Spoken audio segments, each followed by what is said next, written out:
सुदर्शन का जीवन हमेशा से संतुलित रहा था, लेकिन पितृपक्ष का समय उसके लिए एक अनोखा अनुभव लेकर आता। हर साल जब यह समय आता, तो उसे अपने पुरखों की ओर से एक अदृश्य पुकार महसूस होती। यह पुकार न तो किसी सपने में आती, न ही किसी विशेष घटना के माध्यम से। यह एक आंतरिक अनुभव था, जो उसके जीवन में एक बार फिर से अतीत को जागृत कर देता था। सुदर्शन एक मेट्रो शहर में काम करता था, जहां आधुनिकता और परंपराएं टकराती रहती थीं। उसे यह एहसास था कि चाहे वह कितनी भी प्रगति कर ले, पितृपक्ष का महत्व उससे कभी दूर नहीं हो सकता। इस बार पितृपक्ष का आरंभ होते ही वह एक अजीब सी बेचैनी महसूस करने लगा। यह बेचैनी उसकी आत्मा की थी, जो उसके पुरखों से जुड़ने के लिए छटपटा रही थी। मुझे इस बार अपने गांव जाना होगा, सुदर्शन ने अपनी पत्नी राधिका से कहा। राधिका जानती थी कि सुदर्शन के लिए पितृपक्ष हमेशा से खास रहा है, इसलिए उसने बिना किसी सवाल के हामी भर दी। अगले ही दिन सुदर्शन अपने पैतृक गांव के लिए निकल पड़ा, जहां उसके पुरखों की यादें और घर की पुरानी दीवारें उसकी प्रतीक्षा कर रही थी। गांव में पहुंचते ही सुदर्शन को ऐसा लगा जैसे वह समय के किसी अनंत चक्र में प्रवेश कर चुका है। गांव की मिट्टी, हवा और लोग, सब कुछ उसे अतीत में ले जाने के लिए तैयार थे। गांव के हर कोने में पितृपक्ष का माहौल था। लोग अपने पुरखों की आत्माओं के लिए श्राद्ध की तैयारी कर रहे थे। पूजा की सामग्री, पकवान और धूप की सुगंध हवा में तैर रही थी। सुदर्शन के बचपन का घर अब भी वहीं खड़ा था, जैसे उसकी प्रतीक्षा कर रहा हो। घर की दीवारों पर पुरानी तस्वीरें टंगी हुई थी। उन तस्वीरों में उसके दादा दादी, परदादा और अन्य पुरखे थे, जिन्हें उसने कभी नहीं देखा था, लेकिन उनकी कहानियां हमेशा सुनी थी। गांव के मंदिर के पास एक बड़े पीपल के पेड़ के नीचे बैठकर उसने अपने दादा की कहानियों को याद किया। दादा हमेशा कहते थे, यह पेड़ हमारे पितरों का घर है। वे इसी पेड़ के नीचे बैठकर हमें आशीर्वाद देते हैं। सुदर्शन ने महसूस किया कि उसकी यह यात्रा सिर्फ पितरों के प्रति कर्तव्य निभाने के लिए नहीं थी, बल्कि उसे अपने अतीत से फिर से जुड़ने की भी आवश्यकता थी। गांव में पहुंचने के बाद रात के समय सुदर्शन ने अजीब सपने देखना शुरू कर दिया। इन सपनों में उसे पुराने जमाने के दृश्य दिखाई देने लगे। लोग, जो शायद उसके पुरखे थे, उसे कुछ संकेत देने की कोशिश कर रहे थे। एक रात उसे अपने परदादा का सपना आया। वे एक विशाल नदी के किनारे खड़े थे और दूर देखते हुए कह रहे थे, वक्त आ गया है सुदर्शन, अब हमें सम्मान चाहिए। सपने से जागते ही सुदर्शन घबरा गया। उसका मन बेचैन हो गया था। उसने सोचा कि शायद वह किसी महत्वपूर्ण कार्य को नजरअंदाज कर रहा है। क्या मैं अपने पितरों का कर्तव्य सही तरीके से नहीं निभा रहा? वह बुदबुदाया। गांव के पंडित जी से मिलने पर उन्होंने कहा, यह सपने सिर्फ संयोग नहीं है बेटा, पितरों का आह्वान हुआ है। उन्होंने तुम्हें विशेष जिम्मेदारी दी है। तुम्हें कुछ बड़ा करना होगा, जिससे उनकी आत्मा तृप्त हो सके। सुदर्शन अब अपनी यात्रा को और गहरे अर्थों में देखने लगा। उसे लगने लगा कि सिर्फ पूजा अर्चना पर्याप्त नहीं थी। उसे कुछ ऐसा करना था जो पितरों की इच्छाओं के साथ साथ पूरे गांव के लिए लाभकारी हो। सुदर्शन ने अपने गांव के बुजुर्गों से बातचीत करना शुरू किया। उसने जाना कि कई परंपराएं जो पितृपक्ष के समय मनाई जाती थी, अब धीरे धीरे गायब हो चुकी थी। पहले हम पितरों की याद में गांव भर में प्रसाद बांटते थे, एक बुजुर्ग ने कहा। पितृपक्ष का असली मतलब सिर्फ पूजा नहीं, बल्कि समुदाय की भलाई के लिए काम करना था। पर अब आधुनिकता की चकाचौंध में हम इसे भूलते जा रहे हैं। यह सुनकर सुदर्शन का मन और भी व्याकुल हो गया। उसने सोचा कि वह किस तरह से इस खोई हुई परंपरा को पुनः जागृत कर सकता है।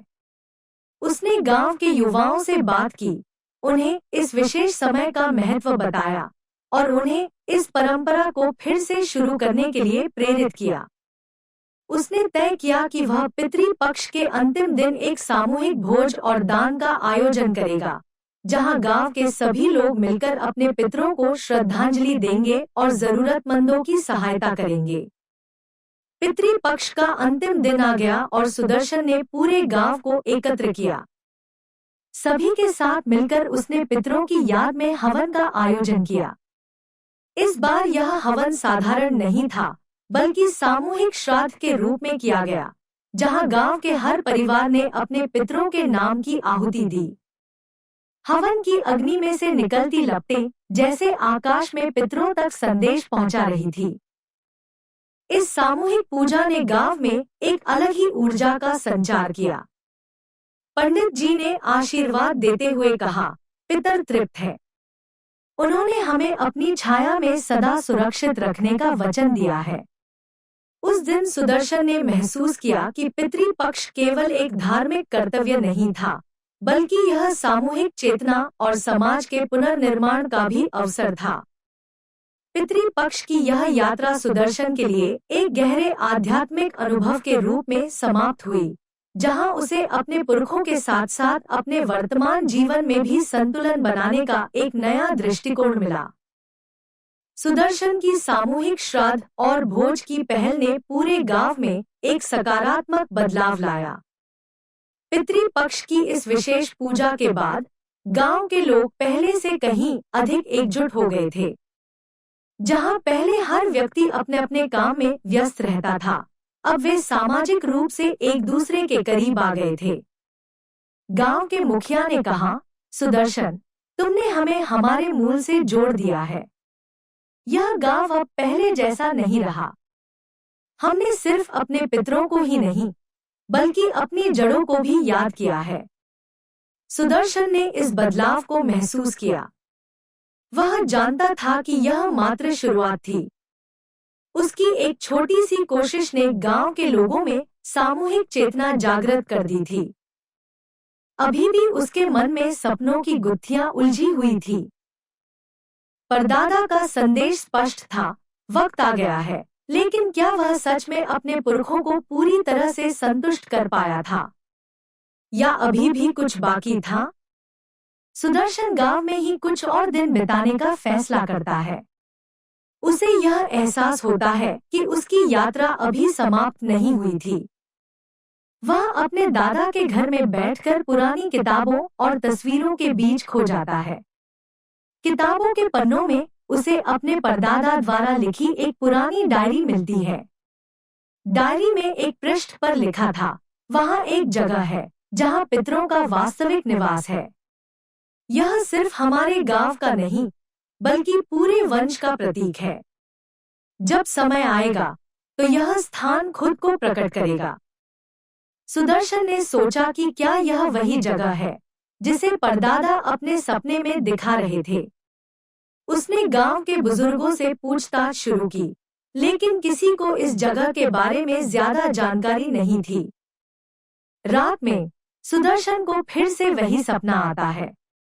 इस बार परदादा उसे एक घने जंगल के किनारे पर खड़े दिखते हैं। वक्त आ गया है, वे फिर से दोहराते हैं, उस जगह को ढूंढो। सुदर्शन की बेचैनी अब और बढ़ गई थी।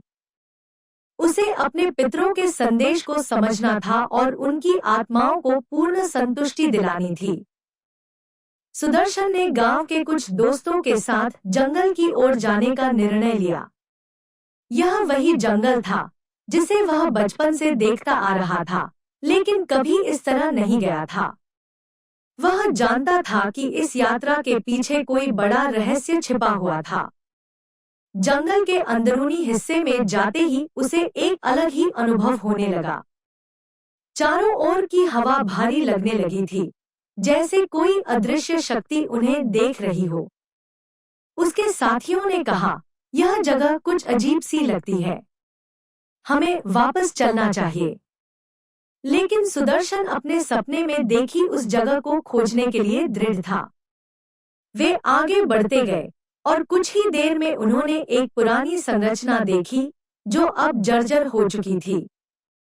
यह एक प्राचीन मंदिर था जो समय की मार से धुंधला पड़ चुका था। सुदर्शन को यकीन हो गया कि यह वही जगह थी जिसका जिक्र उसके परदादा ने अपनी डायरी में किया था। मंदिर के अंदर जाते ही एक अजीब सी शांति महसूस होने लगी। ऐसा लगा जैसे वहां कोई अदृश्य शक्ति उनकी प्रतीक्षा कर रही थी। मंदिर के अंदर एक प्राचीन मूर्ति थी जिसके चारों ओर जंगल की बेलें लिपटी हुई थी। यह मूर्ति किसी देवी या देवता की नहीं थी, बल्कि एक साधारण मानव की थी। सुदर्शन के मन में सवाल उठा, क्या यह मूर्ति मेरे पितरों में से किसी की है? जैसे ही उसने मूर्ति के सामने श्रद्धा से अपना सिर झुकाया, उसे एक अदृश्य ताकत का अनुभव हुआ। उसकी आंखें बंद थीं, लेकिन मन की आंखें खुल चुकी थीं। उसे अपने परदादा की आवाज सुनाई दी, यह हमारी आत्माओं का स्थान है। यहाँ आकर हमें शांति मिलती है। इस स्थान की देखरेख अब तुम्हारी जिम्मेदारी है। सुदर्शन का दिल धड़कने लगा। उसे समझ में आ गया था कि पितृपक्ष के दौरान उसकी बेचैनी का कारण यही जगह थी। यह वह स्थान था जहां उसके पितर अपनी तृप्ति के लिए प्रतीक्षा कर रहे थे। परदादा की आवाज ने एक और महत्वपूर्ण बात कही, यहाँ आने के बाद जो श्रद्धा से इस स्थान की पूजा करेगा, उसके पितर भी तृप्त होंगे। लेकिन याद रखना, यह सिर्फ तुम्हारे वंश के लिए नहीं, बल्कि सभी के लिए है। सुदर्शन ने इस मंदिर को पुनः स्थापित करने का संकल्प लिया। उसने गांव वालों को बुलाकर इस स्थान के महत्व के बारे में बताया और उन्हें इस मंदिर की सफाई और पुनर्निर्माण में भाग लेने के लिए प्रेरित किया। गांव के लोग, जो पहले सिर्फ अपनी अपनी परंपराओं में उलझे रहते थे, अब सामूहिक रूप से इस नए पवित्र स्थल को पुनर्जीवित करने के लिए एकजुट हो गए। सुदर्शन ने इस स्थान पर नियमित पूजा का आयोजन शुरू किया और पितृपक्ष के दौरान यहाँ विशेष हवन और दान का आयोजन करने का निर्णय लिया। धीरे धीरे इस मंदिर की महिमा दूर दूर तक फैलने लगी। आसपास के गांवों से लोग अपने पितरों की शांति के लिए यहाँ आने लगे। यह स्थान अब सिर्फ सुदर्शन के वंश का नहीं, बल्कि सभी के पितरों के लिए एक तृप्ति का केंद्र बन गया था। पितृपक्ष के इस नवयुग में सुदर्शन ने न केवल अपने पितरों को शांति दी, बल्कि पूरे समाज को भी एक नई दिशा दी। पितरों के आशीर्वाद से गांव में सुख समृद्धि और शांति का एक नया अध्याय शुरू हो चुका था। इस तरह सुदर्शन की यह यात्रा उसे उसकी जड़ों से फिर से जोड़ने के साथ साथ पितरों के प्रति उसकी जिम्मेदारी का सही अर्थ भी समझा गई।